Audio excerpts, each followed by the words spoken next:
Assalamualaikum warahmatullahi wabarakatuh. Lin-Nabil Karim Al-Fatihah. A'udzubillahi minasyaitonir rajim. Bismillahirrahmanirrahim. Alhamdulillahi rabbil alamin. Ar-Rahmanir Rahim. Maliki yaumiddin. Iyyaka na'budu wa iyyaka nasta'in. Ihdinas siratal mustaqim. Siratal ladzina an'amta 'alaihim غير المغضوب عليهم ولا الضالين آمين. إن الحمد لله نحمده ونستعينه ونستغفره ونعوذ بالله من شرور أنفسنا ومن سيئات أعمالنا.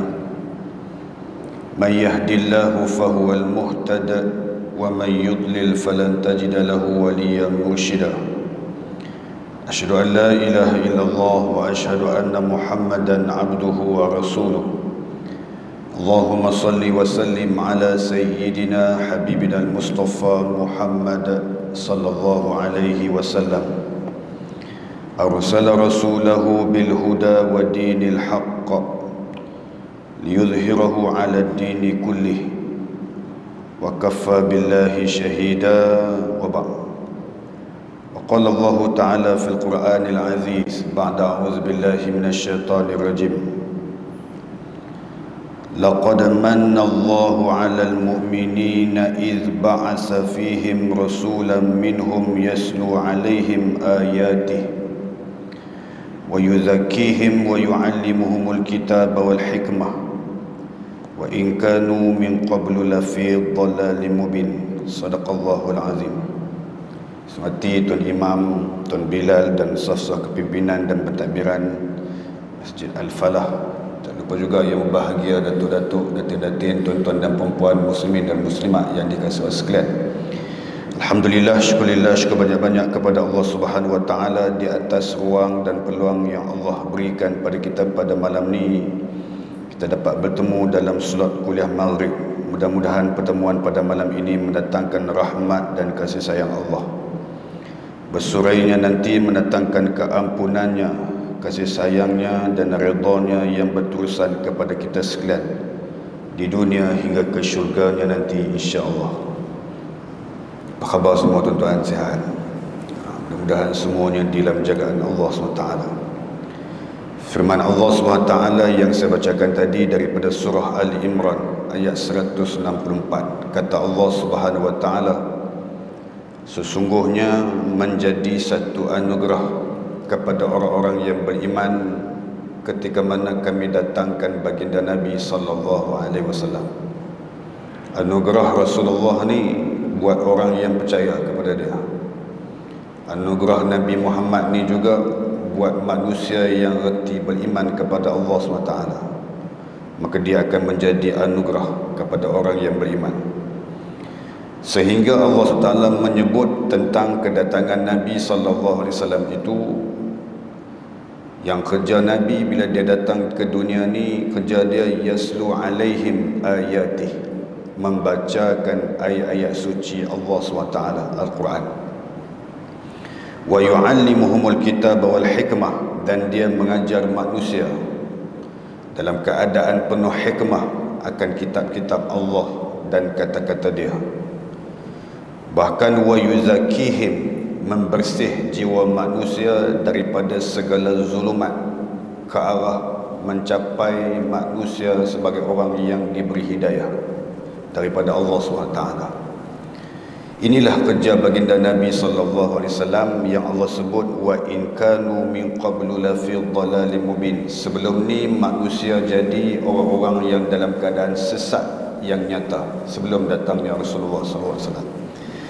Maka bila Rasulullah datang, iaitu maka datanglah cahaya Allah, cahaya Islam, cahaya keimanan, cahaya hidayah ke seluruh alam dengan kedatangan Rasulullah SAW ini. Tuan-tuan dan puan-puan yang dikasihi sekalian, maka bila kita jadi umat Nabi Muhammad sampai ke hari ini, hargailah sunnatullah dan sunnah Rasulullah SAW dalam kehidupan kita ini, supaya kita kembangkan dan kita perkasakan sunnah Rasulullah dalam kehidupan kita, insya-Allah. Mudah-mudahan Allah kenai kita, Nabi SAW kenai kita dalam keadaan amalan-amalan soleh yang kita kerjakan di dunia ni menjadi asbab kita disayangi oleh Allah dan disayangi oleh baginda Nabi sallallahu alaihi wasallam, insya-Allah.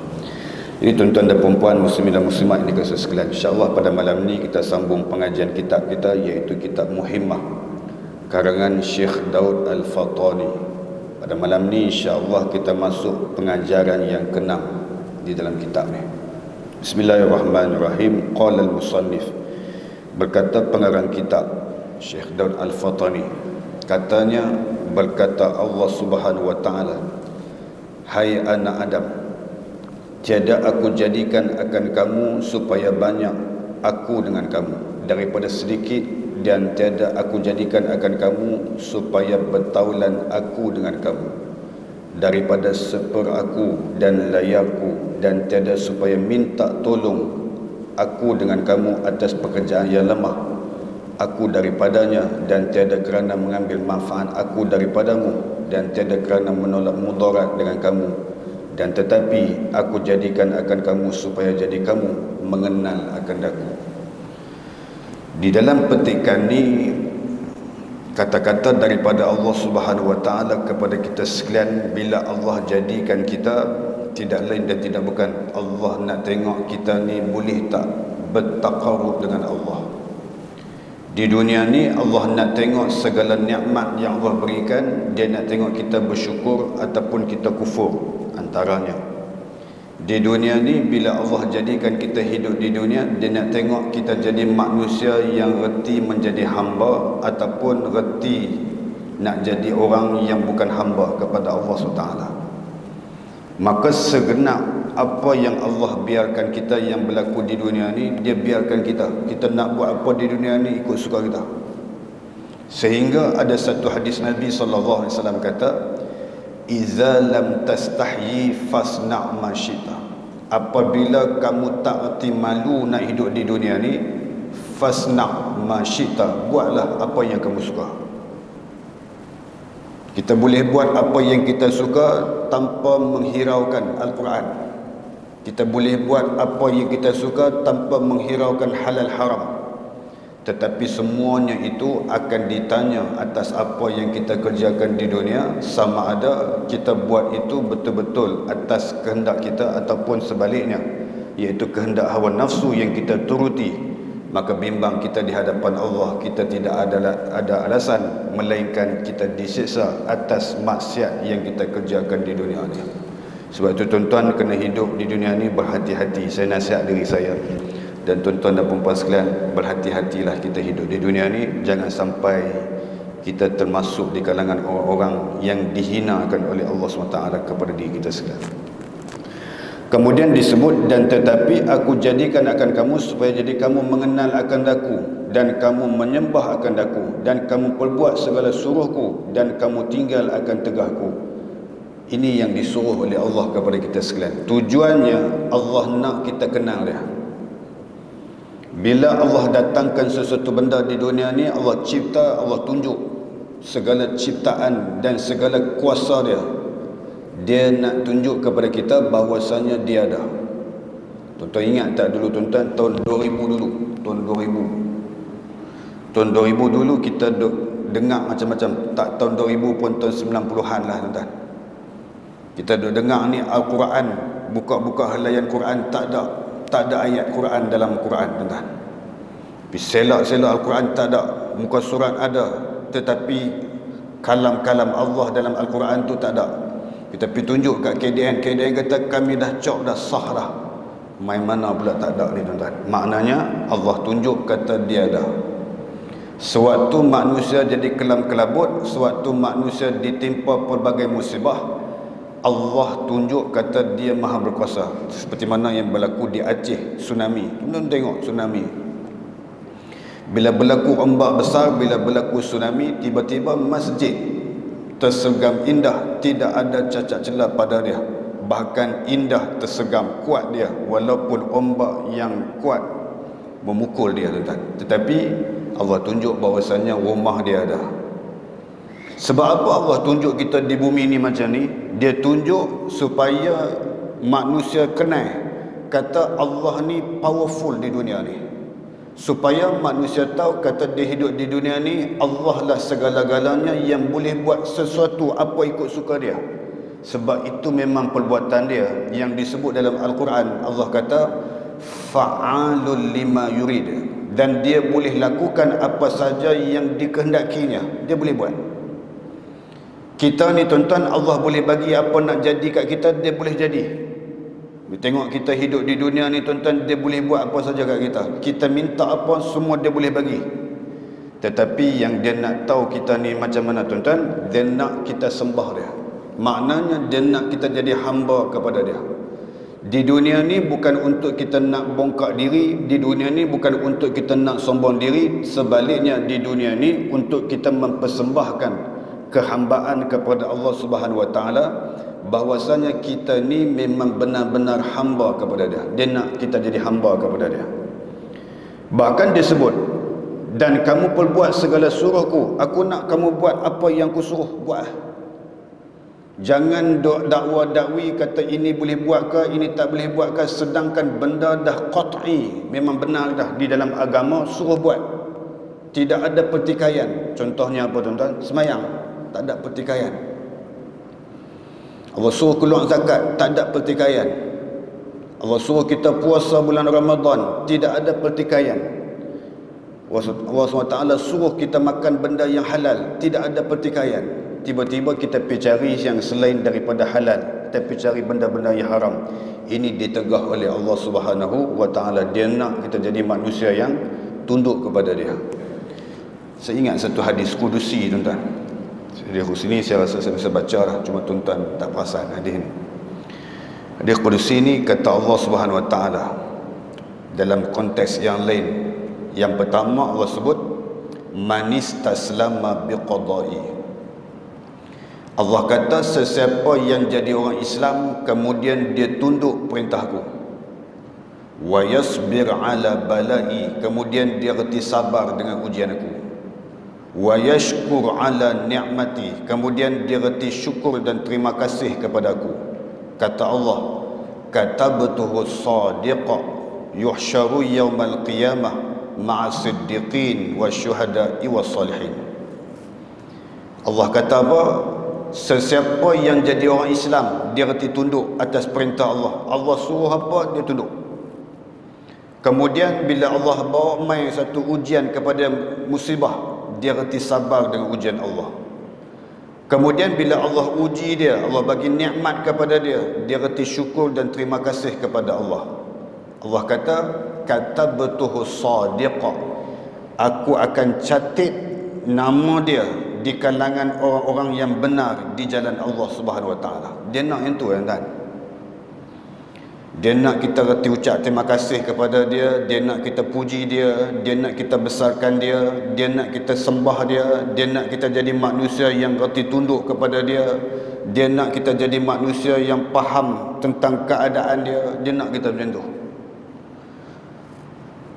Bila kita ikut apa perintah dia, Allah kata aku tulis hamba-hamba aku itu berada di kalangan orang-orang yang benar di jalan Allah. Nanti di yaumul mahsyar akan dibangkitkan bersama dengan siddiqin wasyuhada'i wassalihin. Tuan-tuan, sebaliknya, wa man lam yastaslim biqada'i, sesiapa yang jadi orang Islam kemudian tak reti tunduk dengan perintah Allah, semua tak nak buat. Quran kata macam ni tak mau buat, hadis Nabi kata macam ni tak mau buat, semua tak mau buat. Kemudian walam yasbir ala bala'i, tak reti sabar dengan ujian Allah. Allah uji dia, rupa-rupanya dia bukan orang yang penyabar. Kemudian bagi nikmat kepada dia, tak reti bersyukur kepada Allah SWT. Apa kata Allah di hujung kata-katanya tuan-tuan? Allah kata faltakhiz ilahan siwaya, kamu carilah Tuhan lain selain daripada aku. Pergi cari Tuhan lain, jangan duk cari aku lah. Kalau dalam bahasa orang Tara dia kata apa? Pergi cari Tuhan lain, tak payah duk cari aku. Lebih kurang. Jadi tuan-tuan dan puan-puan yang kasih sekalian, bahwasanya Allah nak kita kenal dia, dan dia nak kita ni jadi manusia yang reti tunduk kepada dia. Tuan-tuan dan puan-puan yang kasih sekalian, bahkan disebut di sini, dan kamu tinggal akan tegahku pada seumur hidup kamu, dan syukur akan nikmatku akan sebagai syukur yang banyak, dan kerana kamu ucap tasbih akan daku pada pagi dan petang. Hai anak Adam, jikalau bahwasanya awal kamu dan akhir kamu manusia, kamu dan jin kamu dan orang yang mati kamu dan orang yang hidup kamu, dan yang kecil kamu dan yang besar kamu, dan yang muda kamu dan yang tua pun kamu, dan yang merdeka pun kamu, dan segala hamba kamu, dan jika muwafaqah berhimpun mereka itu semuanya atas berbuat taat akan daku, nescaya tiada menambah oleh yang demikian itu pada kebesaranku dan kerajaanku. Allah kata apa? Kalau di dunia ni dihimpunkan semua manusia, semua makhluk Allah, jin dan manusia, semua jadi hamba kepada Allah, pakat buat baik habis kepada Allah, semua tunduk kepada Allah Subhanahu wa taala, tak ada seorang pun yang kufur kepada Allah. Allah kata, sedikit pun tidak menambah kebesaran aku tetap begitu juga. Tetapi kalau kamu kufur pun nikmat aku pun begitu, aku tetap macam tu. Kamu kufur nikmat aku, kamu tak reti terima kasih kepada aku, kamu tak reti minta ampun kepada aku tetap macam aku juga, dan tidak tergugat sedikit pun kedudukan aku sebagai Tuhan yang maha gagah perkasa ni, tuan-tuan. Maksudnya apa? Apa kejahatan kita, apa kebaikan kita tak mengubah kedudukan Allah Subhanahu wa taala. Tuan-tuan baca ayat Quran. Dalam Quran banyak ayat Quran yang Allah cerita kalau kita tak taat dia sebut dia tetap maha kaya. Tuan-tuan baca dalam surah Luqman, tuan-tuan baca dalam surah Ali Imran juzuk yang keempat. Ada 2 surah ni dan banyak lagi ayat. Antaranya Allah sebut wa man kafara fa innallaha ghaniyyun hamid.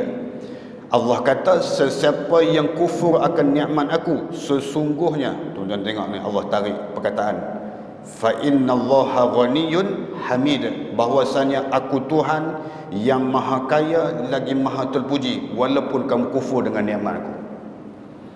Kamu tak reti terima kasih, kamu tak reti tunduk kepada aku, tak ada apa, aku tetap Tuhan yang maha terpuji, lagi maha hebat, lagi maha kaya akan kedudukan aku, tidak tergugat sedikit pun atas apa yang kamu buat kufur kepada aku. Tuan-tuan baca dalam surah Ali Imran, wa man kafara fa innallaha ghaniyyun 'anil 'alamin. Setelah Allah cerita berkenaan dengan ayat haji, inna awwala baitin wudi'a lin-nasi lalladzi bi Bakkata mubarakan wa hudan lil 'alamin fihi ayatun bayyinatun maqamu Ibrahim wa man dakhalahu kana amina walillahi 'alan nasi hajjul baiti man istata'a ilaihi sabila wa man kafara fa innallaha ghaniyyun 'anil 'alamin. Ayat tu hujung tu. Allah kata setelah dia fardukan ibadah haji kepada kita, kemudian dia sebut siapa yang mampu untuk melaksanakan ibadah haji, pi ya. Kemudian saja-saja tak nak pi, saja-saja tak nak buat kerja haji ni atas perintah Allah Subhanahu wa taala, lalu dia tinggal benda-benda kewajipan, benda-benda kefarduan yang difardukan Allah kepada hambanya. Allah sebut di hujungnya, wa man kafara, siapa yang ingkar tak nak buat kerja haji ni, fa innallaha ghaniyyun 'anil 'alamin, maka Allah lah Tuhan yang maha kaya sekalian alam. Ini satu bentuk yang Allah SWT nak bagi tahu kepada kita, dia tak tergugat pun atas apa keingkaran kita akan kewajipan yang difardukan kepada kita. Tuan-tuan dan perempuan muslimin dan muslimat ini sekalian, bahkan disebut barang siapa bersungguh-sungguh ia atas berbuat maksiat akan daku, hanya bersungguh-sungguh ia atas berbuat mudarat ia bagi dirinya jua, bahwasanya Allah Ta'ala amat kaya daripada sekalian alam. Disebut sini, siapa yang mampu buat maksiat, buatlah. Mudarat itu atas diri dia, yang tak sedikit pun mudarat pada diri Allah Subhanahu wa taala, maka Allah sebut dia maha kaya daripada sekalian alam. Hai anak Adam, seumpama kamu sakitkan akan daku, aku sakitkan akan kamu. Yakni seumpama kamu derhaka akan daku, aku seksakan akan kamu. Seperti engkau perbuat akan daku, aku perbuat akan dikau. Ni tuan-tuan, ni tuntutan Allah, dia balas balik ke kita. Kalau tuan-tuan semak dalam surah Toha, second last page, surat sebelah bawah, 2 ayat bawah, kemudian muka surat terakhir atas sekali. Kita baca ayat ni, Allah SWT dia kecam kita. Dia kata, hari itu kamu tak ingat aku di dunia, maka hari ini aku pasti tak ingat pula kat kamu di akhirat kelak. Dia main daripada ayat apa? Wa man a'rada an zikri fa inna lahu ma'isyatan dhanka wa nahsyuruhu yaumal qiyamati a'ma. Qala rabbi lima hasyartani a'ma wa qad kuntu basira. Ayat sebelah, qala kadzalika ataska ayatuna fanasitaha wa kadzalika al-yawma tunsa. Sadaqallahul azim. Tuan baca ayat ni, Allah kata apa? Ambil satu ayat pertama. Sesiapa yang lari daripada peringatan Allah, wa man a'rada an zikri, sesiapa yang lari daripada nak mengambil peringatan daripada ayat-ayat Quran, fa inna lahu ma'isyatan dhanka, kami akan pastikan hidup dia penuh dengan kesempitan. Wa nahsyuruhu yaumal qiyamati a'ma, nanti dibangkitkan di alam mahsyar, kami akan butakan mata dia. Ni tuan-tuan, ini kecaman Allah SWT. Ayat bawah, jawab orang yang dibutakan mata. Qala kadzalika ataska ayat, qala rabbi lima hasyartani a'ma wa qad kuntu basira. Dia kata kepada Allah, wahai Allah, kenapa kau butakan mataku sedangkan aku di dunia dulu tak buta? Wa nahsyuruhu yaumal qiyamati a'ma, hari ini kau jadikan mataku buta. Kenapa? Jawab Allah, qala kadzalika ataska ayatuna fanasitha. Ingat tak dulu, sewaktu di dunia aku tunjuk bukti demi bukti kekuasaan dan kebesaran aku, kamu buat-buat tak nampak. Ingat tak? Dia kata ingat. Jawab Allah, wa kadzalikal yauma tunsa, maka hari ini giliran aku pula untuk melupakan kamu atas apa yang kamu lupakan aku sewaktu hidup di dunia dulu. Maka hari ini tiba turn aku pula untuk melupakan kamu. Habis sudah. Itu cerita Allah Subhanahu Wa Taala, dia balas balik atas apa yang kita buat di dunia dulu. Mudah-mudahan kita tak jadilah orang yang macam tu, tuan-tuan, dan mudah-mudahan hati kita senantiasa bersih di sisi Allah Subhanahu Wa Taala dan diberikan keampunan Allah yang sebenar-benarnya kepada diri kita sampailah bertemu dengan dia satu hari nanti, insya-Allah. Amin ya rabbal alamin. Tuan-tuan dan puan-puan muslimin dan muslimat ini kasih sekalian, pengajaran yang ketujuh.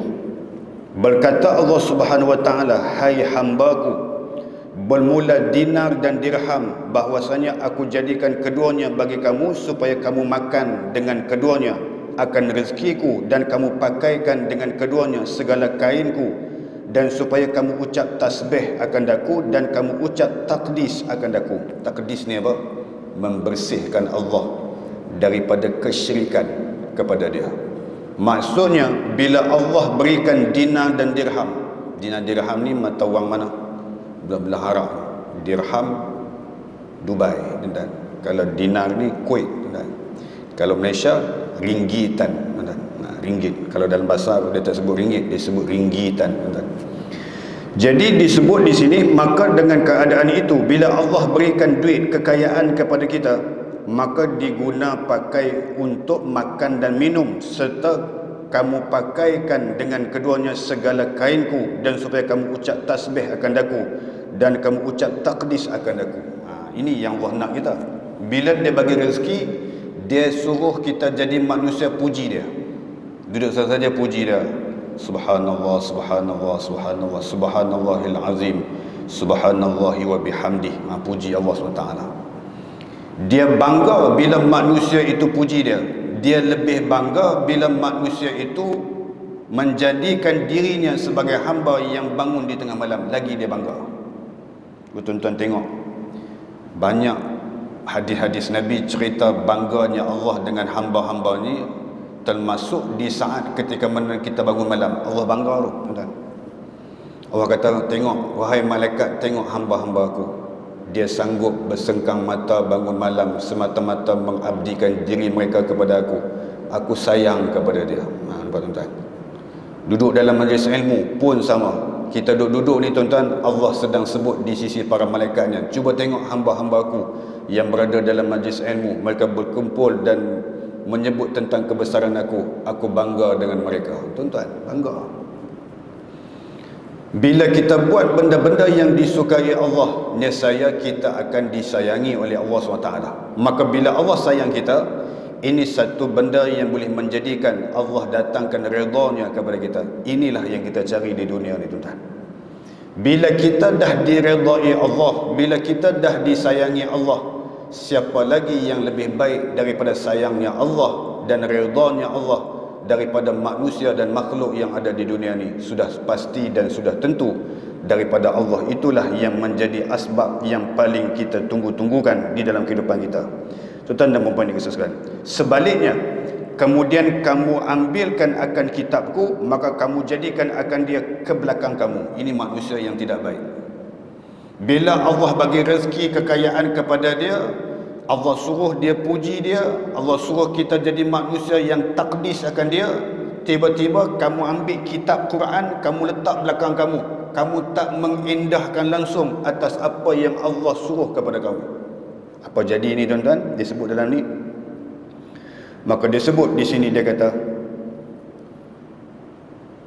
dan kamu ambilkan akan dinar dan dirham, maka kamu jadikan akan keduanya itu ke atas kepala kamu, tinggikan dengan dia akan segala rumah kamu, dan kamu rendahkan akan rumahku, dan kamu hiaskan segala rumah kamu, dan kamu runtuhkan akan rumahku, dan kamu jinak akan rumah kamu, dan kamu liarkan akan rumahku. Maka bukanlah kamu itu orang yang baik dan pilihan, dan bukanlah kamu itu orang yang merdeka, tetapi kamu itu dinamai hamba dunia. Tuan-tuan, oh, dia hamba dunia. Kita faham, itu status hamba dunia yang disebut kepada kita sekarang. Ada rezeki, ada harta, ada segala-galanya, tetapi Quran diletak di belakang, tak diendahkan langsung.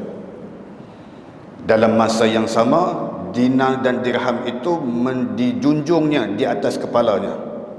Bahkan segala-galanya daripada rumah dia, dia lebih suka besar rumah dia daripada besarkan rumah Allah. Dia lebih jinak duduk di rumah dia daripada dia nak berjinak-jinak hadir ke rumah Allah. Dia lebih seronok untuk menghiaskan rumah dia daripada dia nak menghias di rumah Allah Subhanahu Wa Taala ni. Maka dia itu bukanlah orang yang baik, sedangkan dia ialah hamba dunia nama dia, tuan-tuan. Wa na'udzubillahi min zalik.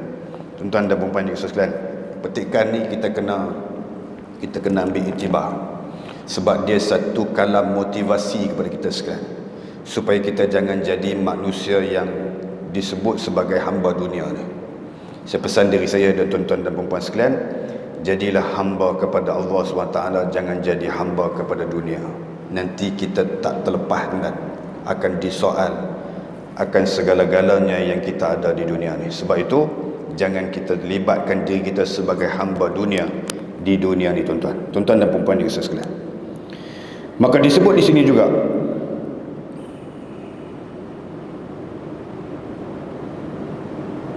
dan orang yang menghimpunkan hartanya di dalam dunia, bermula umpama kamu itu seperti umpama kubur yang dilaburkan dengan kapur, dilihat pada zahirnya baik dan batinnya jahat. Seperti demikianlah kamu berbaik akan diri kamu, akan manusia, dan kamu berkasih-kasihan kepada manusia dengan segala lidah kamu yang manis dan segala perbuatan kamu, dan jauhkan diri kamu daripada aku dengan segala hati kamu yang keras dan segala kelakuan kamu yang khabis. Dia kata, jadi maknanya tuan-tuan, dia kata kamu itu seperti mana kubur, di luar nampak cantik, dalam belum tentu. Tuan-tuan dan puan-puan yang sekalian, maknanya dia suruh kita hiaskan kata-kata kita ini dengan kata dan kelakuan yang baik.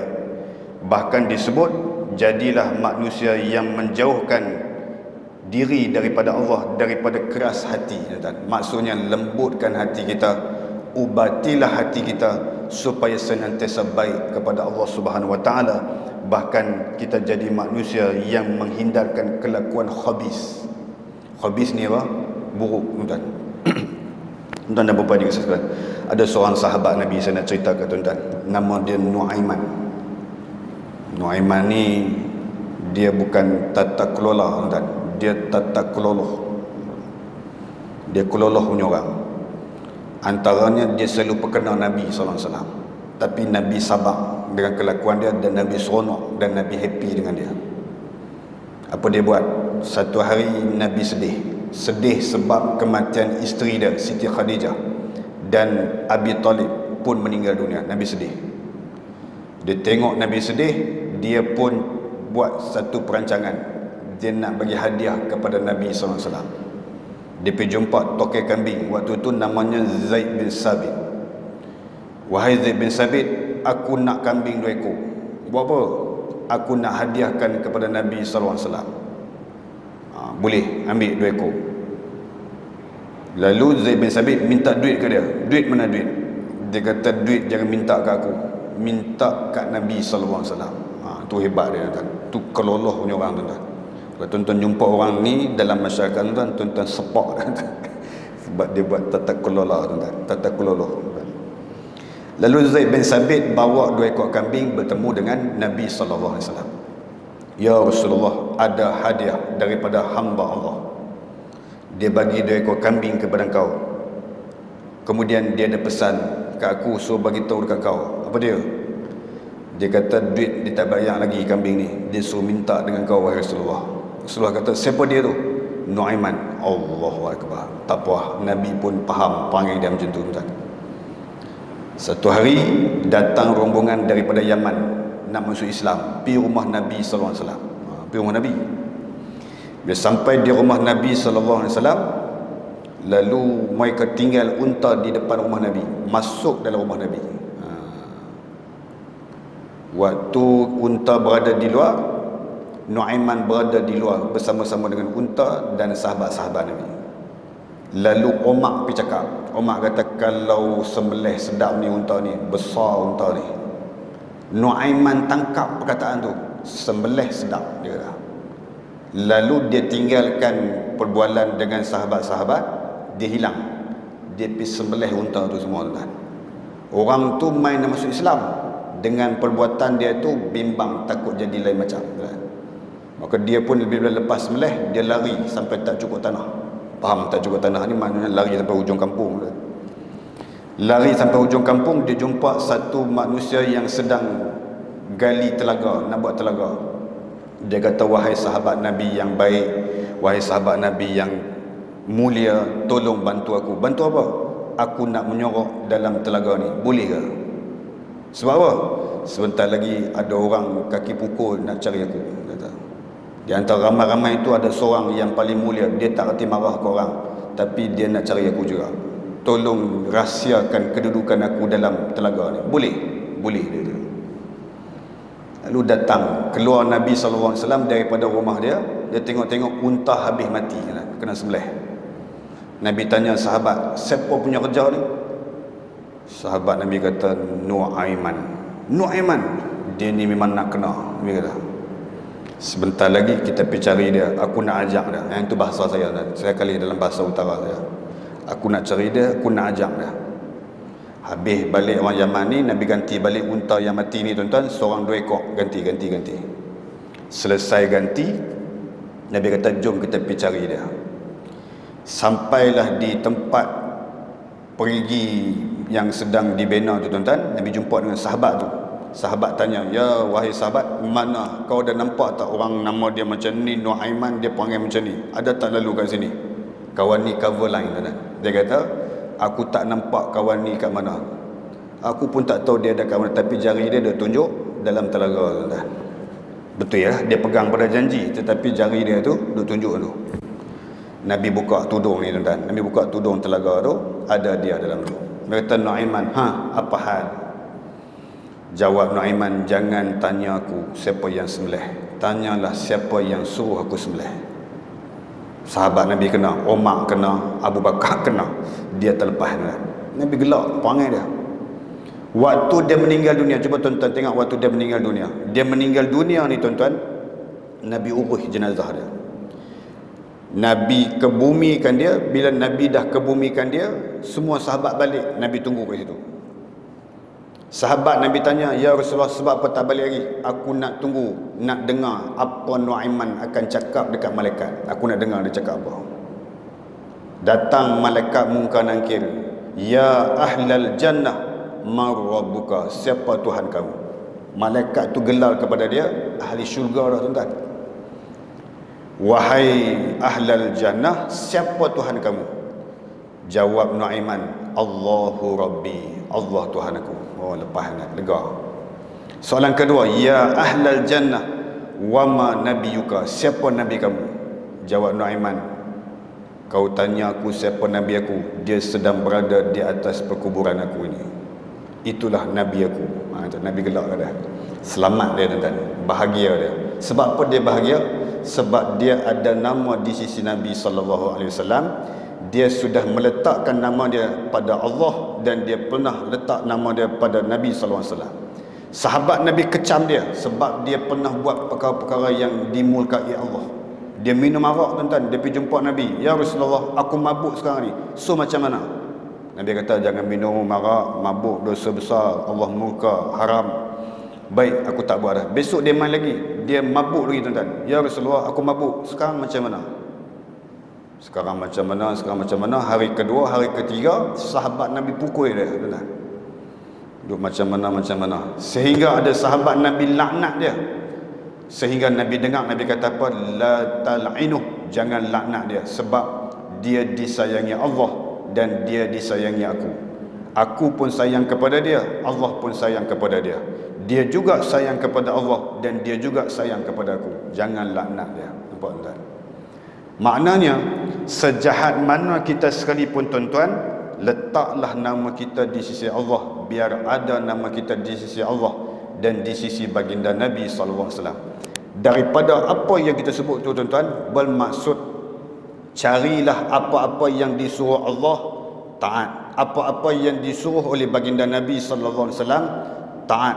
Bila kita reti taat apa perintah Allah dan apa perintah baginda Nabi SAW, kita sedang menempah nama kita di sisi Allah dan di sisi baginda Nabi SAW. Barulah kita jadi orang yang baik di sisi Allah, seperti mana yang kita khabarkan tadi tuan-tuan. Tuan-tuan yang kasih sekalian, bahkan disebut di sini, hai anak Adam, ikhlaskan olehmu akan ilmu dan jangan engkau minta daripadaku, maka bahwasanya aku beri akan dikau terlebih banyak dan terlebih baik daripada orang yang menuntut akan dia oleh orang yang meminta. Maksudnya apa? Kalau kita tak minta, Allah SWT lebih tahu lagi apa yang kita nak tuan-tuan. Cuma dalam keadaan tersebut, jangan minta kepada manusia, minta kepada Allah SWT. Minta ke Allah tuan-tuan, minta ke Allah. Bila kita minta ke Allah sesuatu, macam orang duk mengadu ke saya, Ustaz, saya ni nak pergi haji Ustaz, saya tak tahu lah bila nak boleh pergi. Kenapa? Duit cukup, cuma nak pergi haji ni tak tahulah bila nak dapat, tak tahu. Dia duk main mengacum macam tu kita, dia duk main mengadu kat kita macam tu. Kita kata dekat dia, kak mengadu dekat Allah. Allah Maha mendengar dan dialah segala-galanya. Baiklah Ustaz cakap dulu, saya minta ke Allah. Dia macam peras, tak peras, dia nak solution daripada kita. Kita cakap macam tu, dia macam tak berapa senang. Jadi kita bagi tahu dekat dia, tak apa, minta dekat Allah, nanti Allah makbul lah.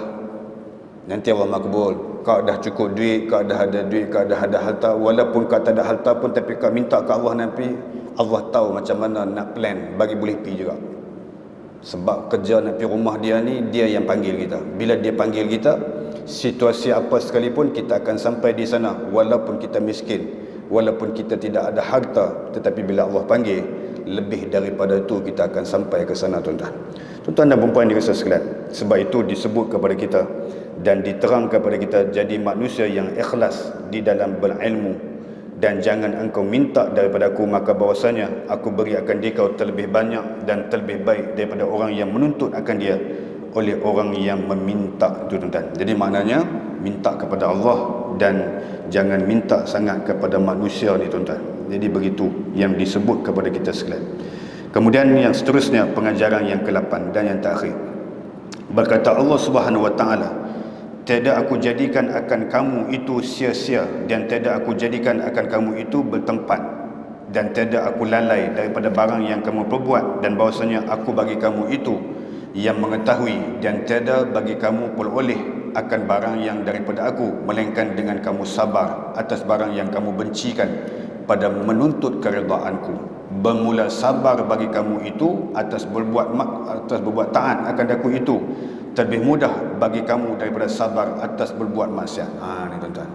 Sabar buat baik mudah, sabar buat maksiat susah, tuan-tuan. Betul tak? Betul ya? Tuan-tuan semayang tarawih nanti, tuan-tuan semayang tarawih bulan Ramadan nanti, Tok Imam baca panjang, boleh sabar? Sabar walaupun bengkak hati kan? Sabar. Tu imam ni tak faham ke? Tengoklah orang belakang sama baca panjang ni, orang dah getak lutut sampai getak ni, dia takkan tak tahu kot. Kita sabar kan? Sabar. Tapi benda maksiat ni tuan-tuan, dia bukan boleh kena sabar biasa-biasa, dia mesti kuatkan sabar, tuan-tuan. Ada seorang ustazah, dia main ceramah kat masjid saya, datuk ni cerita, dia cerita bab sabar. Dia kata, puan-puan, kita kena sabar. Cerita ni, bila kita sabar, kita akan beroleh syurga nanti di akhirat kelak. Masya Allah. Saya dengar tu, dia cakap tu sampai corong tu, sampai ke rumah saya, speaker tu. Saya pun main lah waktu asar, dah dekat nak masuk asar, saya main masjid. Saya tengok ustazah tu, datuk tu, dia tengah cari kasut dia. Kasut dia sudah hilang. Saya turun motor, dia kata, Ustaz Naim, tolong cari kasut saya. Kasut saya hilang. Saya macam ni yang saya menyampah nak main masjid macam ni. Oi. Saya kata kasut hilang. Kasut hilang. Tolong cari saya. Saya tahu kat mana. Datuk tunggu kat sini. Baik, saya cari. Tuan-tuan tahu saya ambil. Makcik yang goreng mi tu, dia nak buat jamuan untuk jemaah masjid, dia curi. Dia bukan curi, dia ambil. Saya berjumpa makcik pakai kasut ustazah tu. Ya, memang saya pakai kasut ustazah. Kenapa makcik pakai? Saya kan duk masak mi daripada tengah hari tadi sampai sekarang. Jadi saya tak dapat masuk dalam kuliah. Jadi saya nak ambil keberkatan majlis ilmu tu tak ada. Jadi saya pakai kasut ustazah supaya berkat kaki saya. Pandai dia. Dia buat yang tu. Ni ustazah marah tu. Nah, ustaz pergi bagi. Saya tak nak bagi. Pandai tu, kita pergi bagi. Ustazah, ni kasut ustazah. Ya, dia kata kasut saya. Saya kata, Datuk, tadi cerita sakan sangat pasal sabar. Ni sekarang macam tak sabar. Itulah ustaz, saya kata sabar ni susah. Saya pun tak sabar, dia kata. Jadi susah sabar ni, tuan. Jadi tuan-tuan pun kena banyak bersabar di dalam mentaati Allah Subhanahu Wa Taala, supaya kita jadi manusia yang letih sabar atas segala apa yang Allah SWT uji kita, tuan-tuan. Mudah-mudahan apa yang kita kongsikan pada malam ni mendatangkan istifadah yang baik pada pertemuan kita pada malam ni, insya-Allah. Insya-Allah bulan depan kita akan masuk pengajaran yang ke-8 untuk kita habiskan, tuan-tuan, insya-Allah. Allah Taala alam. Jom kita baca doa, kemudian kita tutup majlis kita dengan tasbih kifarah dan suratul asr. A'udzubillahi minasyaitonirrajim. Bismillahirrahmanirrahim. Alhamdulillahirabbil alamin wassalatu wassalamu ala asyrafil anbiya'i wal mursalin wa ala alihi washabbihi ajmain.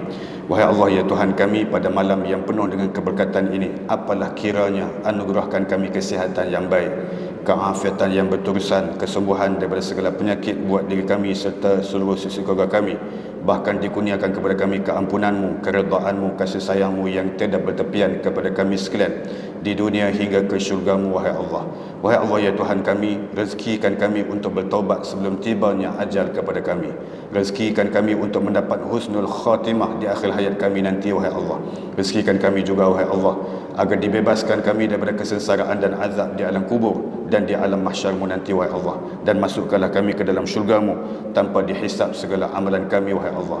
Wahai Allah, jadikanlah majlis ilmu pada malam ini menjadi asbab buat ibu dan ayah kami yang telah meninggal dunia. Dijadikan kubur ibu dan ayah kami satu taman daripada taman-taman syurga-Mu, dan jangan sesekali Kau jadikan kubur ibu dan ayah kami satu lubang daripada lubang-lubang api neraka-Mu, ya Rahman.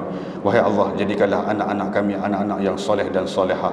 Jadikan kami dan pasangan kami pasangan yang soleh dan solehah. Allahumma rabbana atina fid dunya hasanah fil akhirati hasanah wa qina azabannar.